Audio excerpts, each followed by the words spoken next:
Good morning class six. आज हम part 5 10 पुरानी चीज़ें ये हम पढ़ेंगे। इस पार्ट में हम पुरानी जो हम लोग इस्तेमाल में शुरू में जिन चीज़ों का हम इस्तेमाल किया करते थे उन चीज़ों के बारे में बताया गया और कैसे समय के साथ में वो सारी चीज़ें जो हैं वो दूसरे रूप में हमारे सामने आ गई हैं। जैसे पहले हम लोग अलार्म घड़ी इस्तेमाल किया करते थे। पहले के समय में टेबल फ़ैन जैसी चीज़ें हुआ करती थी। आज कूलर, एसी, ये सारी चीज़ें आ गई हैं। इसके अलावा पहले के समय में लेटर बॉक्स था। आज तो लेटर बॉक्स की कोई ज़रूरत रही नहीं रही है, लोग इस्तेमाल ही नहीं कर रहे हैं। फिर इसके अलावा बहुत से ऐसी छोटी छोटी चीज़ें हुआ करती थी जिनका इस्तेमाल हम किया करते थे और समय के साथ में जब वो समय की आवश्यकताओं के अनुसार जो चीज़ें हैं, मशीनें हैं, उनका प्रयोग किया गया और वो चीज़ें पीछे होती चली गईं और पुरानी होती चली गईं और उसे क्या कर दिया गया, भुला दिया गया। ऐसी 10 चीज़ों के बारे में यहाँ पर इस पार्ट में हम पढ़ेंगे कि कौन कौन सी वो चीज़ें हुआ करती थी जिनका हमारे समय में 70 में, 60 के समय में उसका सन 60 में, सन 70 में, सन 80 में उसका इस्तेमाल किया जाता था और आज उनकी जगह पे दूसरी चीज़ों ने ले लिया। अब आप देखिए कि आज हमारे पास में स्मार्टफोन हो गया है।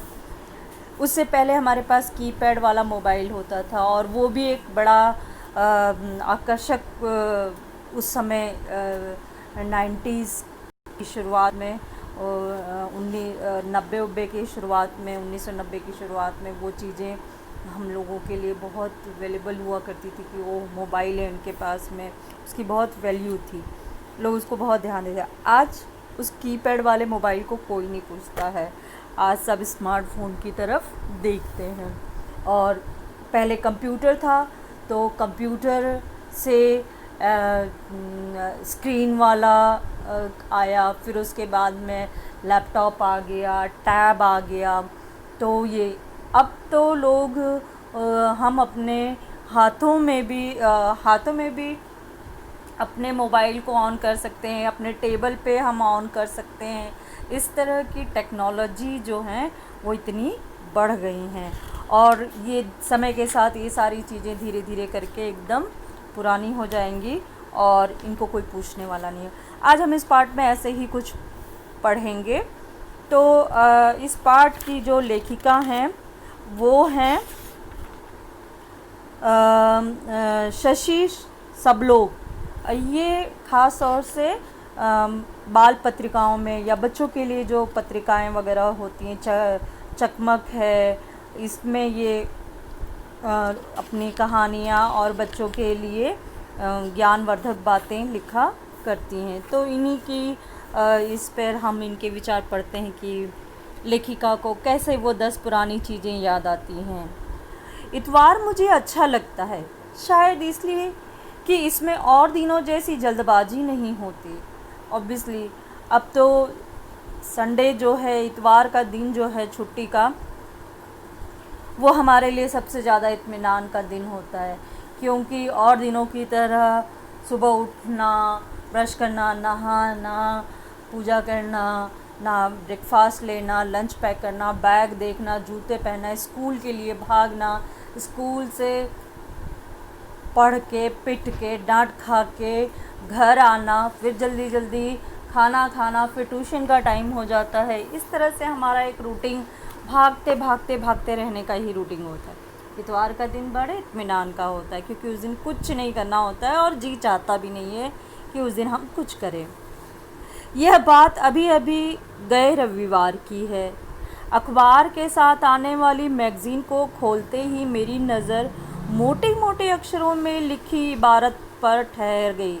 इबारत यानी कि जो लिखा हुआ जो शब्द थे उसके लिए, कि मोटे मोटे अक्षरों में लिखे हुए जो शब्द थे उन पर ठहर गई। वे 10 चीज़ें जो कल थीं पर आज गुम हो चुकी हैं। इस लेख में उन 10 चीज़ों का ज़िक्र था जो कभी हमारे जीवन का हिस्सा थीं, पर अब लगभग ख़त्म हो गई हैं। परंतु यह कहना भी ठीक न होगा कि ख़त्म हो गई हैं, बस विज्ञान की प्रगति ने इनका रूप बदल दिया है। ये ख़त्म नहीं हुई हैं, बस उनका रूप बदल गया है, उनका जो स्वरूप है वो बदल गया। किसी नए, जैसे मैं अभी हमने बात की कि मोबाइल फ़ोन की कि कीपैड वाला था, कीपैड तो अभी भी है लेकिन वो टच स्क्रीन हो गया है कि उसको इसके अब दबाने की और उस तरह से ज़रूरत नहीं पड़ती है, बस हमें उस पर स्क्रीन से उसके स्क्रीन पर वो करना होता है, टच करना होता है और जो हम चाहते हैं वो हो जाता है। वो स्मार्टफोन तो फ़ोन तो है वही, लेकिन उसका टेक्नोलॉजी के रूप में वो काफ़ी आगे बढ़ गया है। इस लेख ने मुझे कई चीज़ों की याद दिला दी। रेडियो, चिट्ठी, अलार्म घड़ी। हमारे पास भी एक अलार्म घड़ी थी। सालों इसके तीखे अलार्म ने मुझे जगाया था। सोने से पहले अलार्म सेट कर चाबी भरने की जिम्मेदारी मेरी ही थी। लेखिका बताती हैं कि जब उनके बचपन के समय में सुबह के टाइम में जल्दी उठने के लिए टाइम घड़ी में टाइम सेट किया जाता था और उसमें चाबी भरी जाती थी और ठीक जो 4 बजे, 4:30 बजे, 5 बजे जो टाइम सेट किया हुआ होता था उस समय पर जो उसकी जो आवाज़ है अलार्म की वो बहुत तीखी और बहुत तेज़ होती थी कि उसे बर्दाश्त नहीं कर सकते, उठकर खड़ा ही होना पड़ता उसे। तो वो जिम्मेदारी जो थी उसमें चाबी भरने की और टाइम लगाने की, ये प्रतिदिन करना पड़ता था, प्रतिदिन उसमें होता था ये। तो ये लेखिका की थी। छोटी सी थी वह घड़ी हमारी, जो अपने ही स्टैंड में बंद भी हो जाती थी। हमारे पूरे घर की एक ही घड़ी होती थी वह। आज तो यह भी याद नहीं आया कि वह कब कहाँ चली गई। अब तो सब अपने अपने मोबाइल में अलार्म लगाते हैं। एक बार अलार्म लगाते हैं और वो अलार्म चलता रहता है, उसे हर दिन सेट करने की ज़रूरत नहीं पड़ती है। एक बार लगा दिया और वो कंटिन्यू चलता रहता है। घड़ी की ही तरह कई चीज़ें होंगी जिसकी अब तो यादें तक धुंधली हो गई हैं। कुछ के नाक नक्श बदल गए हैं, लालटेन, स्टोव, स्वेटर बुनने की सिलाइयाँ और वह टेबल पर रखा पंखा। चलते पंखे के सामने मुंह करके फूंकने या भूं भूं की आवाज़ निकालने के खेल हम अक्सर खेलते थे और घर वालों को हमेशा डर ज़रूर लगा रहता कि कहीं हाथ या कपड़े उसमें न फंस जाएं। कहा जाता कि फलां मोहल्ले के फलां पप्पू के कपड़े इसी तरह से पंखे में फंस गए थे। पता नहीं यह खबर देश के सब बड़ों तक कैसे पहुंची होगी।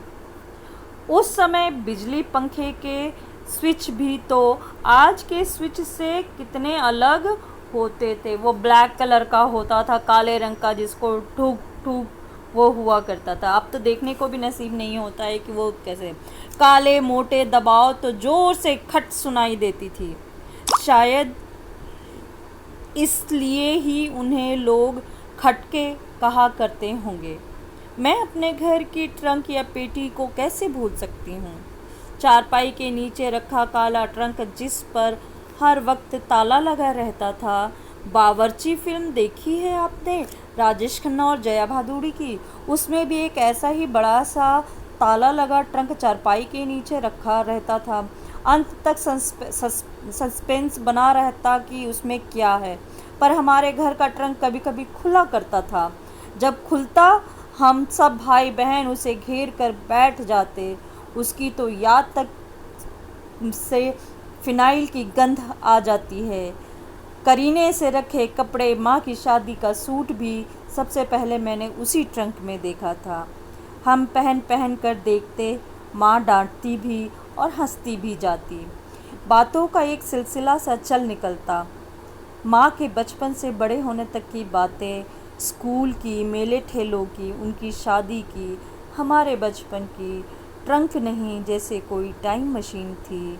खैर, तो वो ट्रंक के खुलते ही माँ को अपनी सारी, उसमें माँ की वो जो ट्रंक होता था उसमें माँ के कपड़े होते थे, माँ के जो ज़रूरी चीज़ें होती थी वो रखी होती थी, और उसमें वो चीज़ें ख़राब ना हो इसलिए उसमें फ़िनाइल वाली गोलियाँ डाल दी जाया करती थी ताकि वो ख़राब ना हो।